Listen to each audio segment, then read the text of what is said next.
अच्छा सर, जैसा कि अभी हमने बात की कि सर प्रोविज़न रिकॉग्नाइज करने के लिए 3 क्राइटेरिया पूरे होने चाहिए।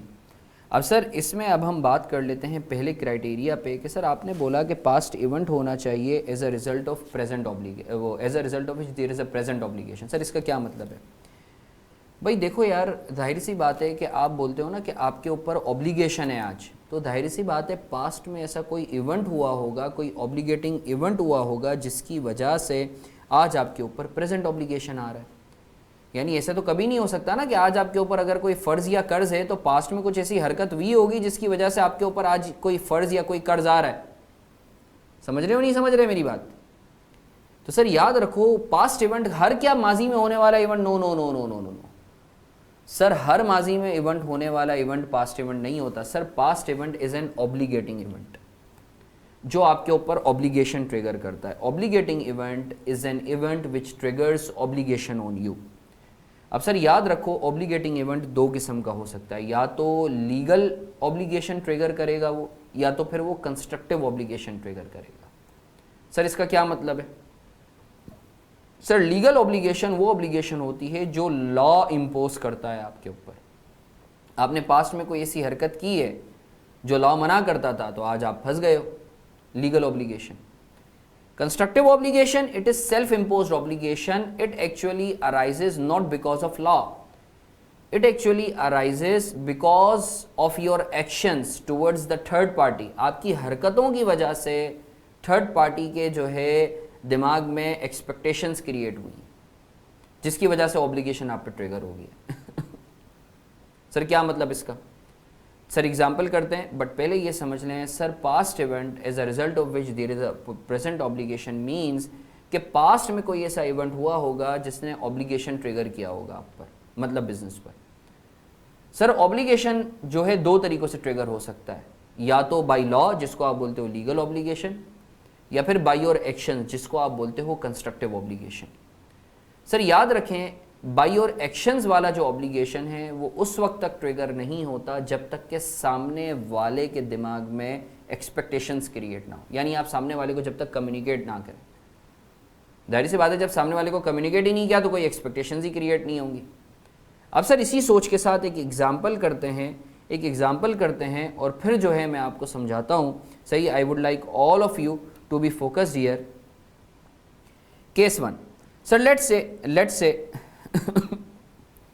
Let's say Mohsin and company जो है इनका ऑयल टैंकर का था कि वो ऑयल कैरी करते हैं, टैंकर्स का जो है वो ट्रांसपोर्टेशन का जो है ऑयल ट्रांसपोर्टेशन का काम था। अब सर ईयर एंड है 31 दिसंबर 2012, बहुत गौर से सुनना। 31 दिसंबर 2012 ईयर एंड है। 20 दिसंबर को जो है मोहसिन एंड कंपनी के एक ड्राइवर जो है वो ऑयल टैंकर में ऑयल कैरी कर रहे थे। अब लॉ मौजूद है कि भाई अगर ऑयल टैंकर स्पिल ओवर हुआ तो मोहसिन एंड कंपनी को पेनल्टी देनी पड़ेगी। Regulation exist for penalty law मौजूद है। अब 20 दिसंबर को जो है ऑयल टैंकर जो है वो कैरी कर रहे थे। 25 दिसंबर को जो है जो ऑयल टैंकर था वो स्पिल ओवर हो गया, सही है ना, वो उलट गया, सही है ना, ट्रक उलट गया, जिसको हम लोग आम फहम ज़बान में कल्टी हो गया भी कहते हैं, सही है, 25 दिसंबर को। अब सर 28 दिसंबर को फ़ौरन, अब जाहिर सी बात है ऑयल टैंकर स्पिल ओवर हुआ है, आग लगने का खतरा है, और जो सर आसपास के जो रेजिडेंट्स नियर बाई हैं, जाहिर सी बात है उनके लिए भी जो है नुकसान का खतरा है। तो सर 28 फरवरी को जल्दी से जो है मोहसिन एंड कंपनी ने जो है, इधर हुज़ैफ़ा एंड कंपनी मेरा कोई स्टूडेंट था तो उसका मैंने नाम लिख लिया, अभी मोहसिन एंड कंपनी कर देते हैं। बोर्ड ऑफ डायरेक्टर्स की जो है मीटिंग फ़ौरन कॉल हुई है, बोर्ड ऑफ डायरेक्टर्स की फ़ौरन मीटिंग कॉल हुई, सही है। बोर्ड ऑफ डायरेक्टर्स ने जो है जल्दी से मीटिंग कॉल की 28 फरवरी को, और एक प्रेस रिलीज़ इशू की कि भाई हम जो ये जो ऑयल टैंकर जो है ऑयल स्पिल हुआ है इसका जो भी नुकसान होगा और इसकी जो भी पेनल्टी होगी हम भरने के लिए तैयार हैं। सर मुझे बताओ, क्या मोहसिन एंड कंपनी पर ऑब्लिगेशन है? मोहसिन एंड कंपनी पर ऑब्लिगेशन है? जी सर बिल्कुल है, इनको अब पेनल्टी पे करनी है। सर मुझे ये बताओ, ऐसा क्या हुआ था कि मोहसिन एंड कंपनी पर ऑब्लिगेशन ट्रिगर हुआ? बताओ सर ऐसा क्या हुआ था? सर ऑयल टैंकर स्पिल हुआ था। मुझे बताओ सर, इनके ऊपर जो ऑब्लिगेशन ट्रिगर हुआ था वो 20 दिसंबर को हुआ था, यहाँ जब वो ऑयल टैंकर ले जा रहे थे, या 25 दिसंबर को हुआ जब ऑयल टैंकर स्पिल हुआ, या सर 28 दिसंबर को हुआ, 28 दिसंबर को हुआ जब डायरेक्टर्स ने अनाउंस किया। सर ऑब्लिगेशन कब ट्रिगर हुआ? सर ऑब्लिगेशन उस वक्त ट्रिगर हुआ जब ट्रक जो है आपका स्पिल ओवर हुआ। जब ट्रक स्पिल ओवर हुआ तो that was the past event which triggered obligation on Mohsin and company to settle the residents nearby. तो सर ये जो पास्ट इवेंट था, वॉज इट कंस्ट्रक्टिव और लीगल? वॉज इट कंस्ट्रक्टिव और legal? Sir this was legal obligation because law existed. इनको जो penalty पे करनी है वो क्यों पे करनी है? बिकॉज लॉ फोर्सेज देम और forces Mohsin and company to pay the amount.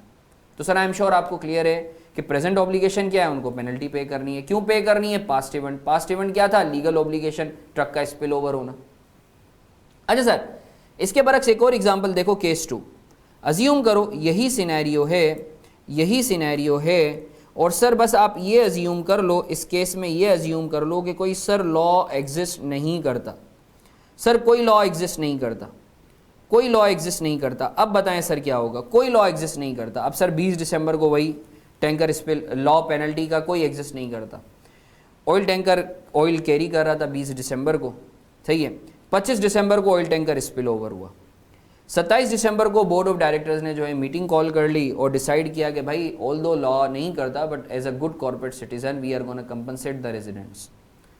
तो 28 फरवरी को डायरेक्टर्स ने प्रेस रिलीज कर दी कि भाई आप टेंशन नहीं लो, हम as a good corporate person we are gonna compensate all of you. अब मुझे बताओ सर, इस सिनेरियो में क्या कंपनी कंपनसेट करेगी जब डायरेक्टर्स ने प्रेस रिलीज की है? जी बिल्कुल सर, बिल्कुल करेगी, बिल्कुल करेगी सर। क्यों? क्योंकि सर एक्सपेक्टेशंस क्रिएट, कंपनी खुद बोल रही है। अच्छा मुझे बताओ, ये जो प्रेजेंट ऑब्लिगेशन है ये क्यों हुआ? ये प्रेजेंट ऑब्लिगेशन क्यों आया? बताओ, सही सही बताओ। क्या टैंकर स्पिल ओवर होने की वजह से आया? नहीं सर, टैंकर स्पिल ओवर हो भी जाता तो कंपनी के ऊपर जिम्मेदारी नहीं थी। नहीं सर, ये जो आया है ये इस वजह से आया है क्योंकि डायरेक्टर्स ने अनाउंस किया है। तो सर मुझे बताओ, यहां जो पास्ट इवेंट है वो कब है? 27 को या 28 को? सर 28 को पास्ट इवेंट है। क्यों? क्योंकि सर जो एक्सपेक्टेशंस क्रिएट हुई हैं पब्लिक में वो 28 को हुई हैं जब प्रेस रिलीज की है, ना कि उस वक्त जब डिसीजन हुआ है। तो सर ये जो पास्ट इवेंट है, is it because of the law? No, it is because of the actions of the directors of the company. They themselves actually imposed an obligation on the company। तो sir ये जो past event है ये कौन सा obligation होगा sir? ये जो पास्ट इवेंट है ये कौन सा ऑब्लिगेशन होगा सर? Constructive obligation. तो सर मैं उम्मीद करता हूँ कि इंशाल्लाह आप लोग अब कभी नहीं भूलेंगे कि पास्ट इवेंट क्या होता है और कितने टाइप्स का होता है और लीगल और कंस्ट्रक्टिव में क्या फ़र्क होता है। सही है सर?